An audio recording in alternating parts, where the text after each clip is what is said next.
علامہ اقبال نے 1930 میں الہ آباد ایڈریس میں جو انگریزی میں کیا ہے انہوں نے, because he wanted to address the whole British Empire also, اس میں بات کی تھی انڈیپینڈنٹ سیپریٹ اسٹیٹ جو ہے مسلمانوں کے لیے.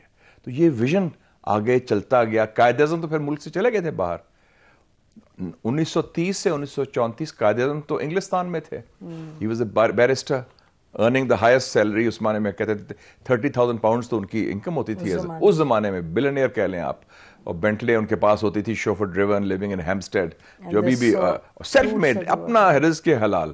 لیکن جب ان کو میرے والد صاحب بتاتے ہیں وہ اور حمید نظامی صاحب ملنے گئے علامہ اقبال کو, وہ بھاٹی گیٹ رہتے تھے, تو انہوں نے کہا کہ آپ نے یہ مسلمانوں کو یہ کریں. وہ مسلم اسٹوڈنٹس فیڈریشن جو اسٹوڈنٹس پوچھتے ہیں, انہوں نے کہا منڈیو اصل پلوان, ہاں پنجابی میں علامہ اقبال نے کہا, وہ پنجابی بولتے تھے, منڈیو اصل پلوان تے لندن بیٹھا ہے, انہوں بلاؤ.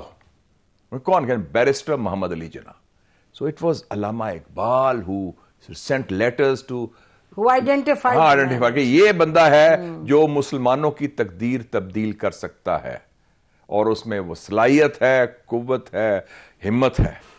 اور انہوں نے ان کو دعوت دی. پھر قائد اعظم تشریف لائے, اور پھر لکھنؤ سیشن میں فیصلہ ہوا نا کہ ہم نے اپنا یہ راستہ اختیار کرنا ہے. اور پہلا کام کیا کیا قائد اعظم نے, انہوں نے 2 ونگز آرگنائز کی, ایک خواتین کی اور ایک جس میں اپنی بہن کو لے کے آئے, مادر ملت فاطمہ جنہ ڈینٹسٹ تھیں, اور ایک یوتھ کی, اسٹوڈنٹس کی, کہ یہ ہراول دستہ ہوگا.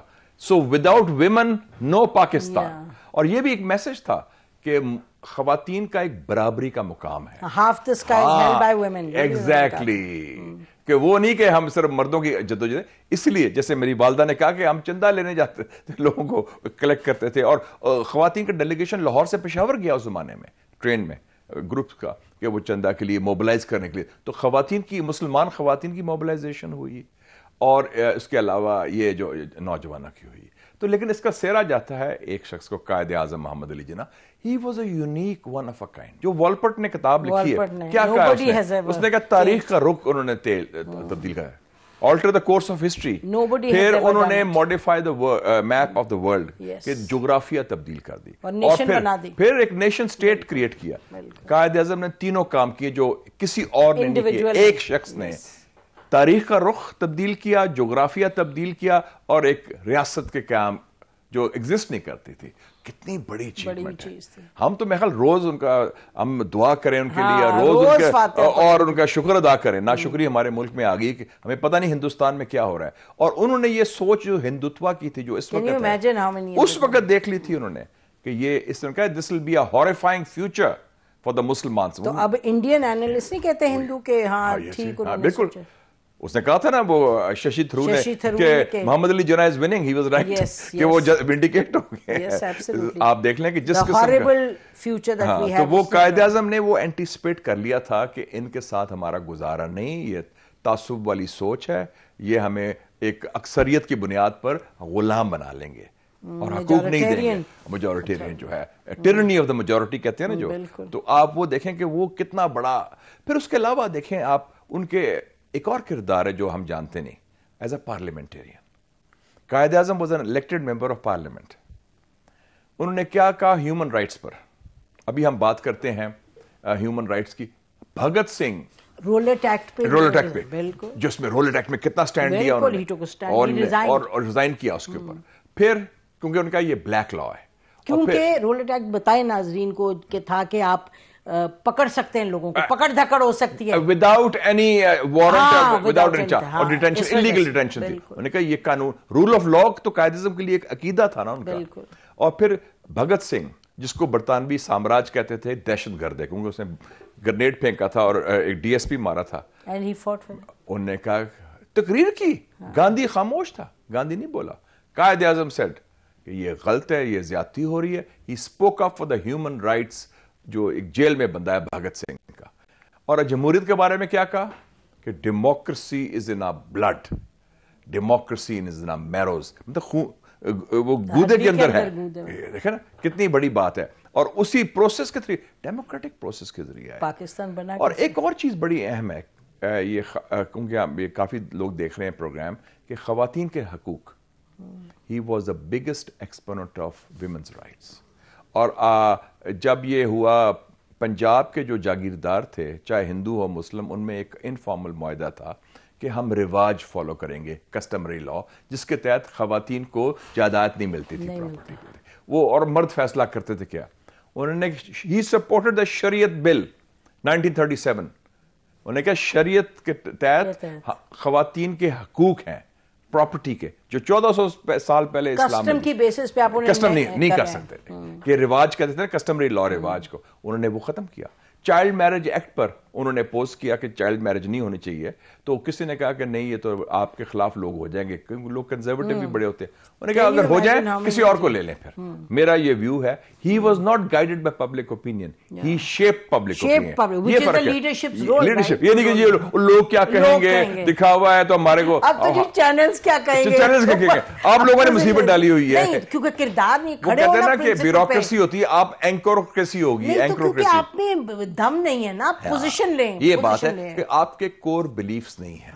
جو کور بلیفز ہوتے ہیں، even on civil military relations کتنا کلیئر انہوں نے کیا تھا جب وہ جون 1948 میں کمانڈ اینڈ اسٹاف کالج گئے. کلیئرلی کہا کہ یہ رول آف لا ہے، کانسٹیٹیوشن ہے، فالو دا اوتھ جو آپ نے اوتھ لی ہے. تو یہ جتنا بھی ہم، اور سب سے بڑی بات ہے صادق اور امین ہم کہتے ہیں، ان امپیچبل انٹیگریٹی.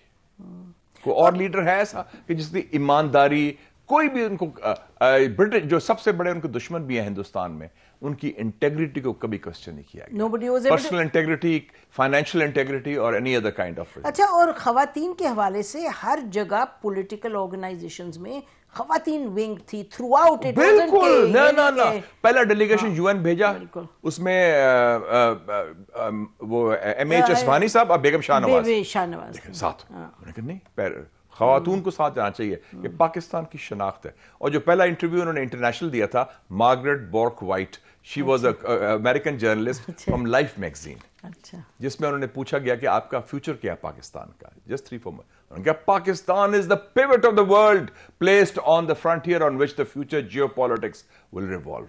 کہ یہ ایک محور ہے عالمی سیاست کا جس کے ارد گرد یہ گھومے گی جیو پالیٹکس. تو آپ ہاں، اور بات یہ ہے کہ مشاہد even when Pakistan was made, اس سے پہلے بھی تو دنیا تو کہہ رہی تھی جب بات ہے یہ کچھ کر نہیں پائیں گے، اگر بن بھی جائے گا پھر بھی سروائیو نہیں کریں گے. مطلب آپ 47 کے میگزینز دیکھیں اٹھا کے. نہیں، نہرو کہتا تھا یہ تو چند دن کی بات ہے، یہ تو ختم ہو جائے گا معاملہ ہے. اور جب قائد اعظم کی ڈیتھ ہوئی کہ اب تو اٹس اوور، یہ تھا.